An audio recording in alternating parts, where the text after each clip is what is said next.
It's springtime here in the UK, but the sun has really been out and we're seeing a lot of sandy rain, bug splatter, and of course a lot of bird bombs. So we're going to give this BMW a quick once over.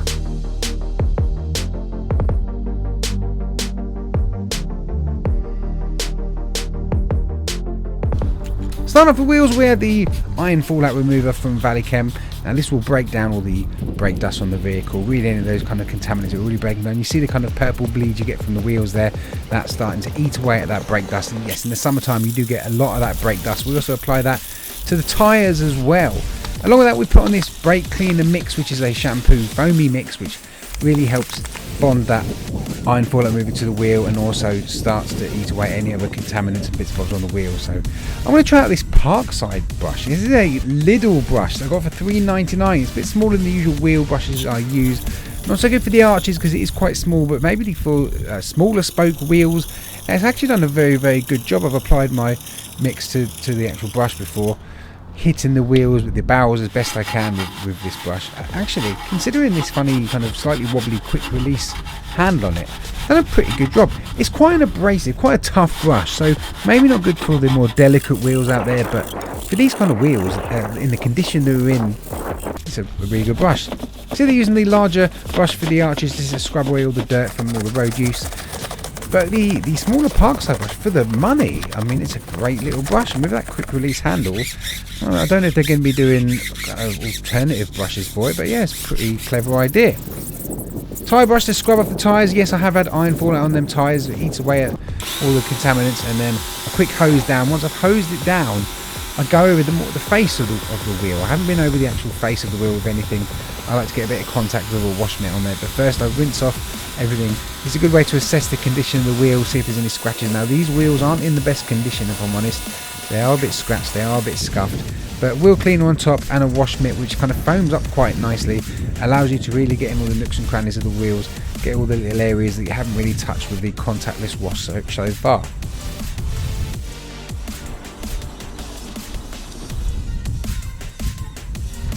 The good thing about the contact wash is even at this stage you're still getting bits of the purple fallout remover coming through the mitt, where you just, areas you don't get just from hosing down, you kind of hit them with your hands and you get all that iron fallout remover removed.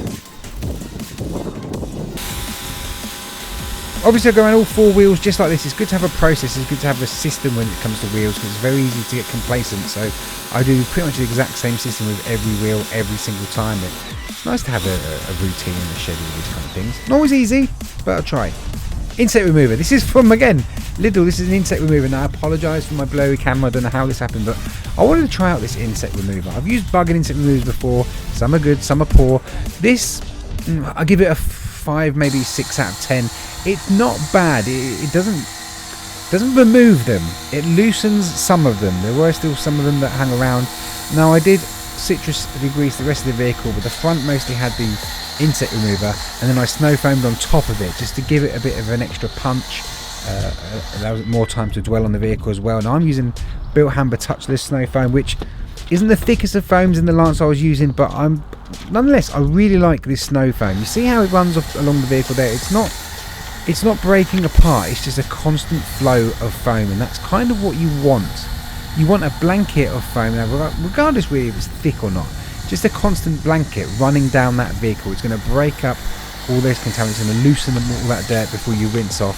And yeah, I might have had a few extra splashes here and there on it, but it does a really, really good job of kind of just breaking down those elements before you rinse off. And I thoroughly rinse off the vehicle. It's not just a matter of hosing off the foam, it's actually about rinsing off each section by section to really help the snow foam do its job as best it can. Now this vehicle does have some hydrophobic qualities. It had some paint protection in the past, and you'll see this on the bonnet for sure, how the properties of the SiO2 sealant that are on it actually are still working really, really well.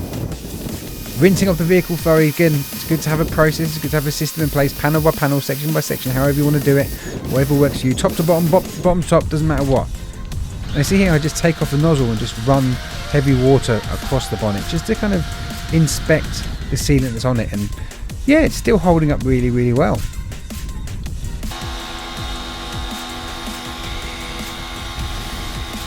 Coming on to the wash now, I'm using Kokemi something or other. I can't remember what it is. I'll put a little picture of what it was I'm using. I can't remember, AF or... No, it's not the water foam, it's something. But really like this car shampoo. It's really slick.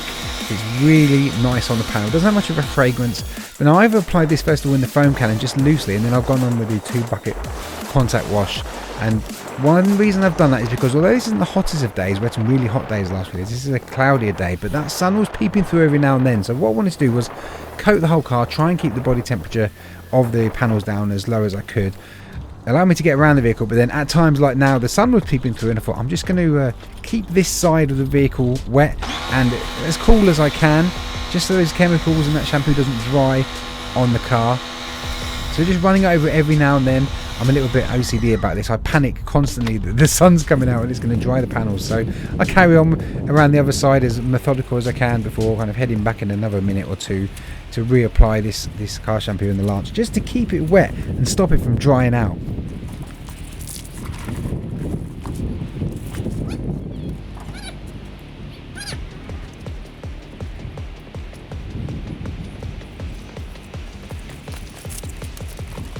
Thankfully this was the last time I had to do this process because, yeah, I was worried about the sun. But the clouds come over quite nice and thick, and actually, if I'm honest, spoiler alert, right near the end it did rain a tiny bit.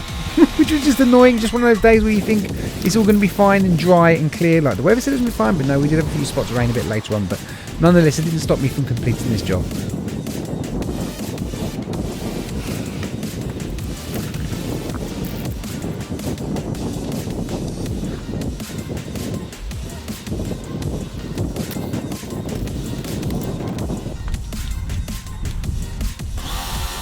Once the contact wash is done, I rinse it off again. I go section by section, area by area, making sure I don't miss any spots.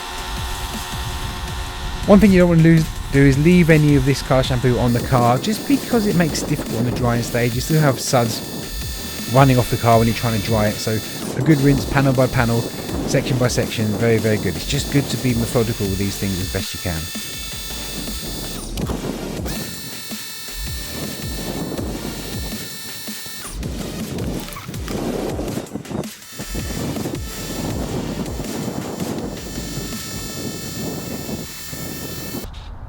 Onto the drying stage. Now what I like about the SiO2 sealant that is on the car is it does make it easier. It's a very good drying aid. It means you can get a towel just like this, run it across the panel, and it's pretty much 99% dry, which is really, really good. There are still a few little spots you might have to go over, but it just makes drying so much easier. There's less water on the car, so there's less water for you to have to take off. Now you can see the sun peeping through a little bit here as well, so I've already done the other side pretty much and tried to dry that off, and now I've run across with a air gun just to get rid of all the little bits that are hidden. Now, interestingly with this car, there's so many little funny hidden crevices and angles and places where water hides, and I had to go over this as good as with my air blower just to get rid of all that. Now onto the quick detailing. This is a Valichem quick detailer, very simple to apply. Just spray it on the panel, spray it a bit on the microfiber cloth as well, apply it evenly, nice and light, or heavy if you want, but you can go quite light with this stuff, and then use a second microfiber just to buff it off. What I like about this quick detailer is actually you don't get any hazing from it as such. Even if it's dried onto the panel, you can still buff it off, no problems at all. It has quite a good finish, it's quite durable as well. For what it is, it's a very good quick detailer. Again, being methodical, going section by section, area by area. Now I did apply this in some sections like to the plastic bodywork. You can see there's parts of the front grille that are more of just a plain black plastic. Does help with a gloss, does help with a nice even clean finish. Also what's nice about this, even if you've thoroughly gone across the car and dried it as best you can, there's still going to be the odd weep of water. So this quick detailer didn't seem to have any problems with those tiny amounts of drops of water that I did come across from time to time on this car. It just kind of either soaked it into the microfiber, or yes, maybe the quick detailer solution got watered down ever so slightly from that drop of water, but it really didn't make a difference to the overall finish.